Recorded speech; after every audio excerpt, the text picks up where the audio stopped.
Given the amount of snow and the expected runoff, our roads look great, with the exception of the occasional blowout of the ditches.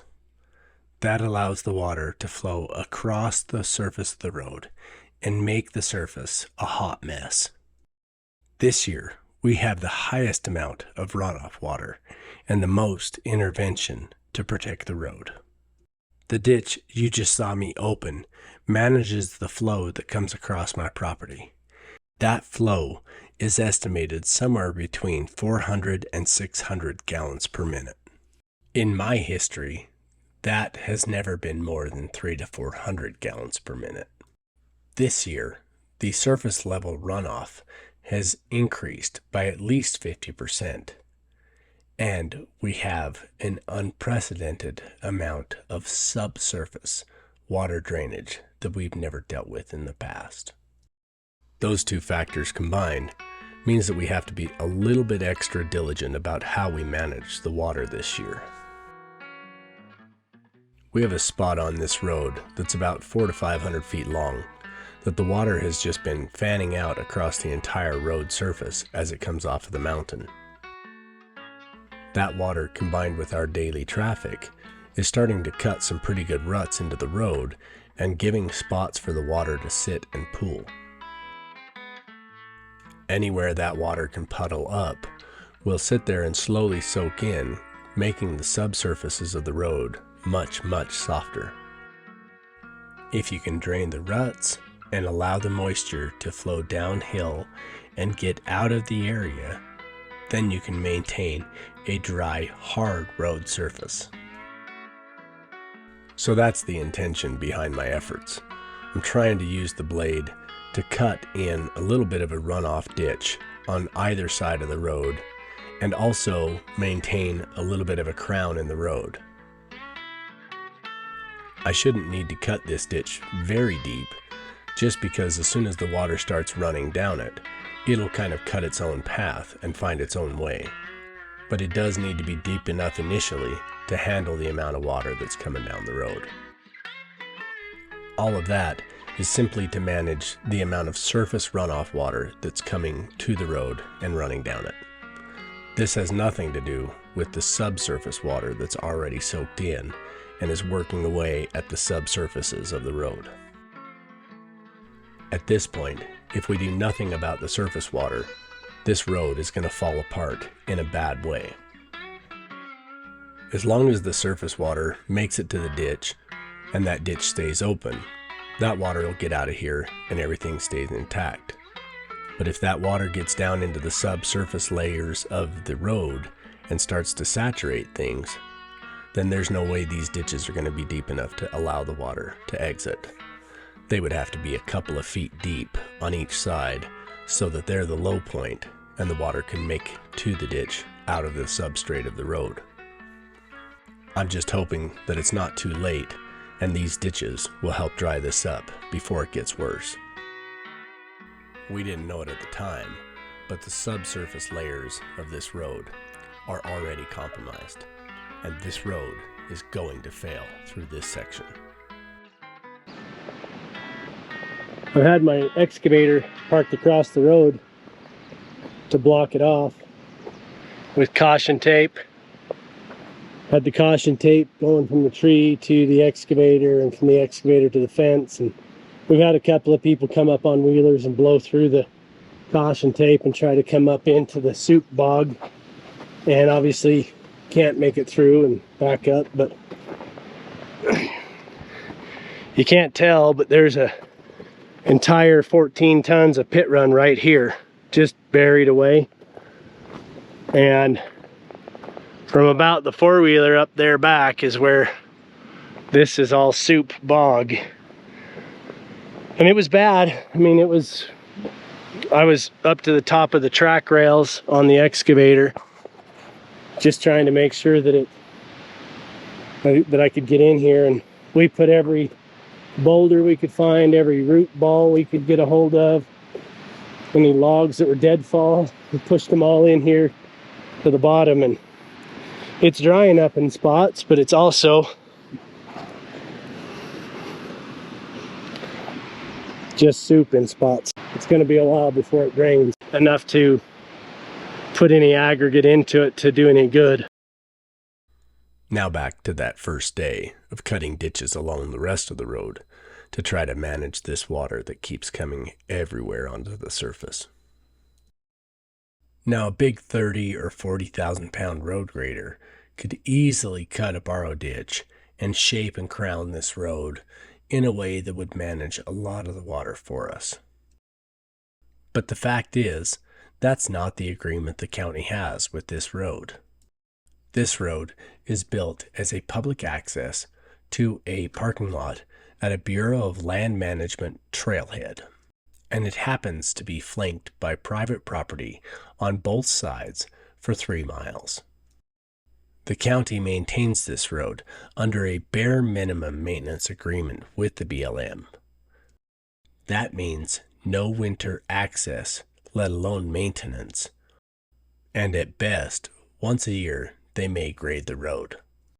We knew this when we bought the property, and we knew that if we wanted to access it year-round, it was going to be up to us. With that idea in mind, we also have to consider that this is still a county-owned and county-maintained road, regardless of the level of maintenance.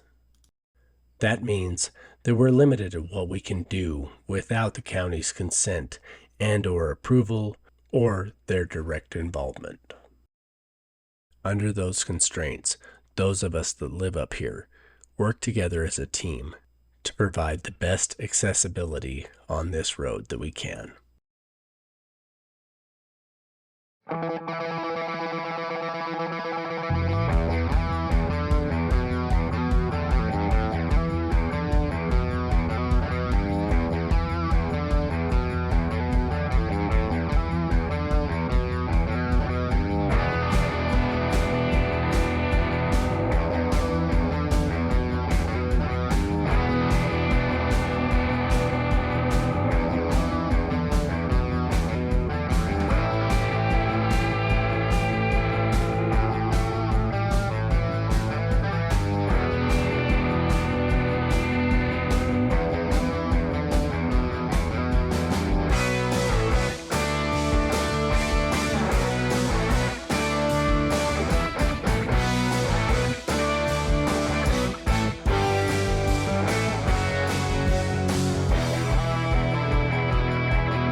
Astonishingly, this is only 10 days later than when I first cut those ditches. The main road is mostly completely dry, and even the ditch that I dug along the side is almost completely dry, with the exception of a few spots.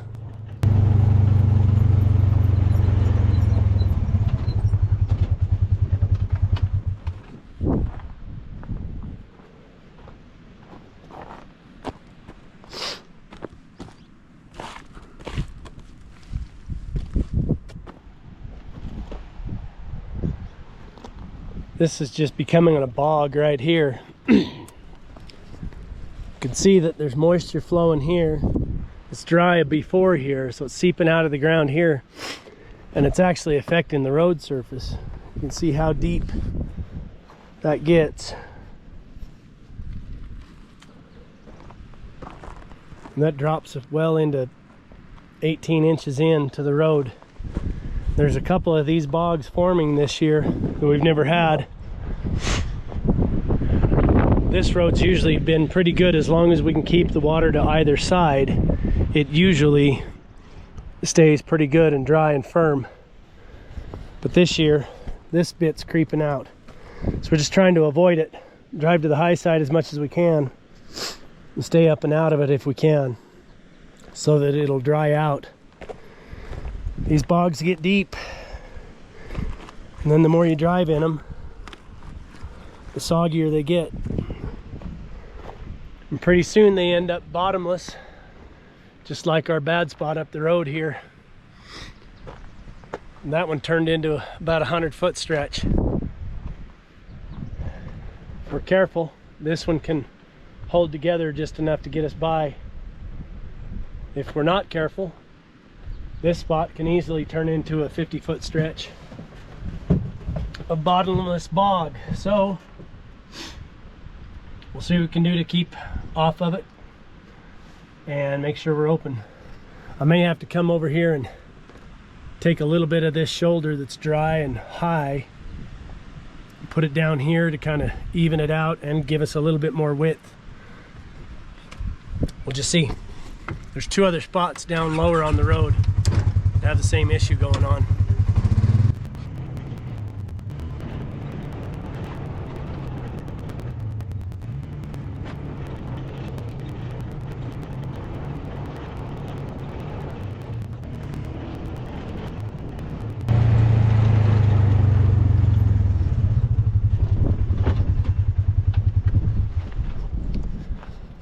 This spot you can see has the cattails growing by it. It's always got a little bit of a bog here, but you can see if you look at this, these cracks, if that happens in asphalt, they call it alligatoring, at least where we're at, and that's formed from the crust layer above the soft layer. That moisture is giving way.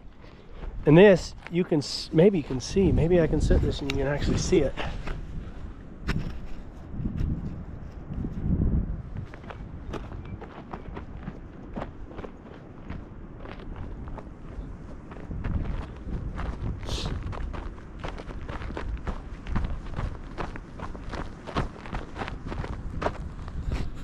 You can actually see it spongy.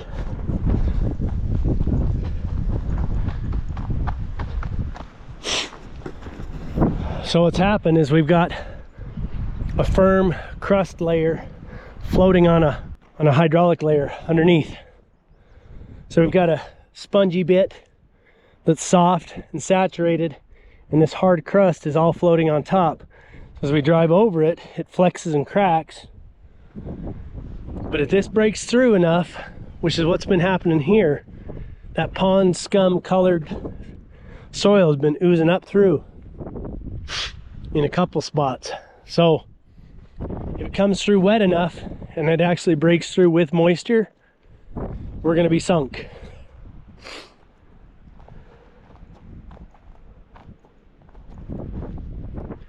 And it's because this moisture is holding here, taking a while to discharge. This whole pad is saturated, and you can see all of these cattails and the swampiness that's here year round. But if you look right there, it's all swamp bog on the other side of the road. So if push comes to shove, we may need to get a bunch of heavy ballast in this. This could use, in between that crusty hard pan layer on the top and the sponge beneath it, could use some large aggregate, some good ballast to be down in there and create a support system for the moisture to move through without being spongy. There's one more spot just like this on up the road, just a little bit farther. And if they get bad, they get bad.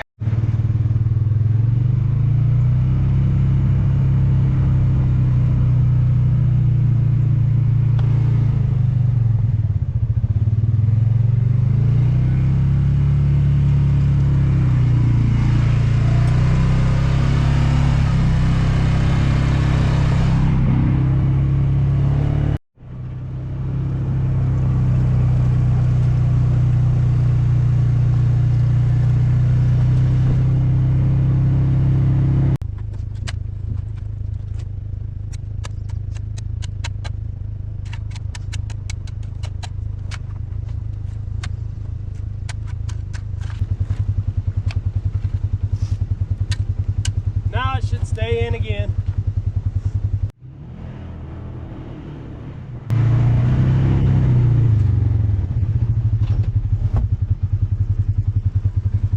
Hang on.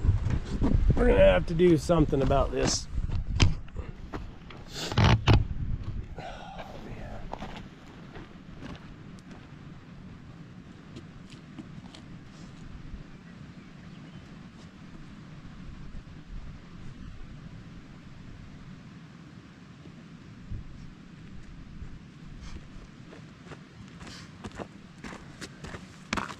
I'm gonna have to go get a pile of rocks.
Once I got them rocks positioned into place in that big hole, I just needed to cover them with some good material. Good meaning relatively dry. It needed to be wet enough to compact, but not so wet that it was just soup.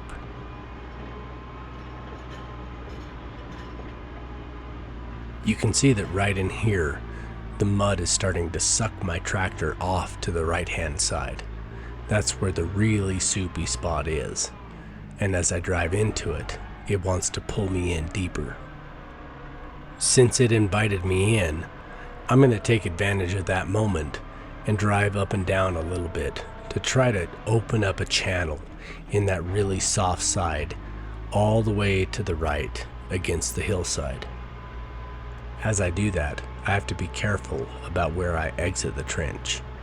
I don't want to create an opportunity for the water uphill to exit at the wrong point and then run out into the road. I'm trying to be efficient with my time, so as I go up the road, I'm trying to work the uphill side and make sure that I'm doing that with the objective in mind of keeping the channel open. As I come down the hill, I'm trying to work the downhill side to make sure that I'm pulling some clean, dry material over into the ruts and trying to fill those voids that need to be compacted and make for a good drivable base. Water always wants to find the path of least resistance, and gravity is the biggest advocate for that. So in this section of road, water on the surface of the road wants to run down the hill along the road until it can get to the lowest point. But the subsurface water coming down the mountain as it intersects the road wants to follow about this line. So if I can make the ditch a little deeper right here, then that will be the path of least resistance, and the water will flow in that ditch down until it can cross. That should hopefully help keep the water from entering the subsurface layers of the road, softening up and making it such a boggy spot. Hopefully with the boulders in there and that channel opened, things will firm up before it gets any worse.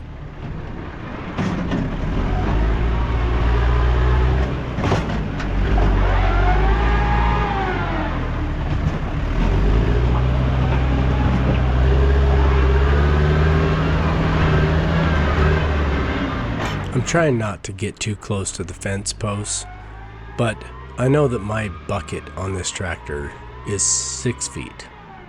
So I'm trying to make sure that I have at least an 8-foot width of road surface from those boulders. That way, anybody that needs to drive up here can pretty well be on the boulders and clean dry stuff, rather than being down in the soup on the left-hand side of those boulders.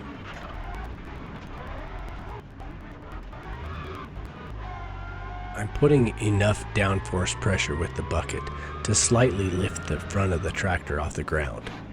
And I'm doing it at a slight angle so that as I back up, I press everything down and kind of compact the surface.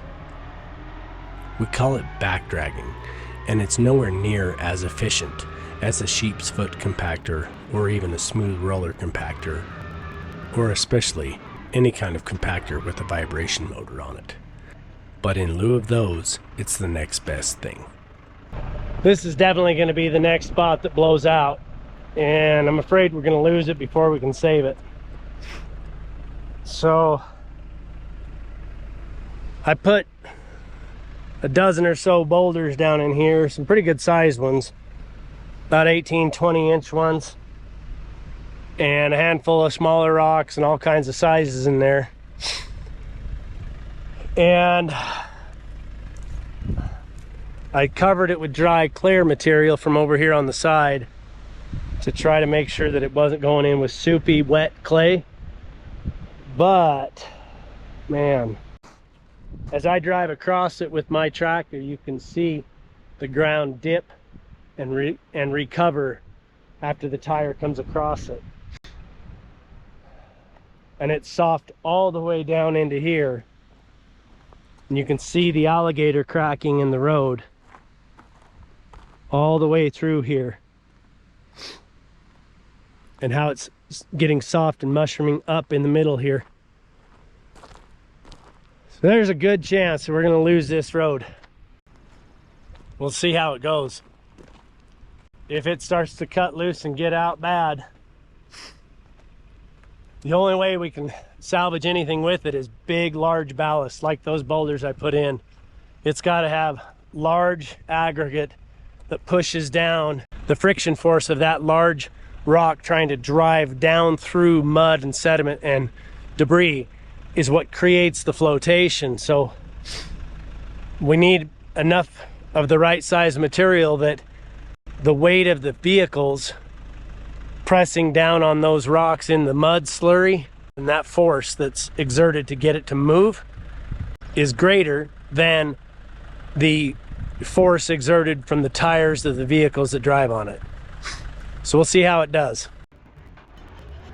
I needed to spend just a little bit more time grading the road to try to pull a little bit more dry material into that trench and fill it in and compact it with the tires of the tractor.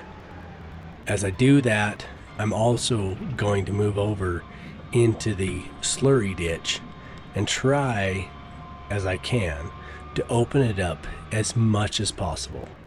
I really want it to flow good, and I want it to be lower than the road surface where that soup pit is. If it can be lower, the water will always move to the ditch. And then if the ditch is sloped downhill like it is, then the water will continue to move and everything in that soup pit will drain. We've got 24 to 36 hours before the next heavy vehicles will come up this road, so I'm hoping that that's enough time for this soup pit to dry out so that we don't lose this bit of road.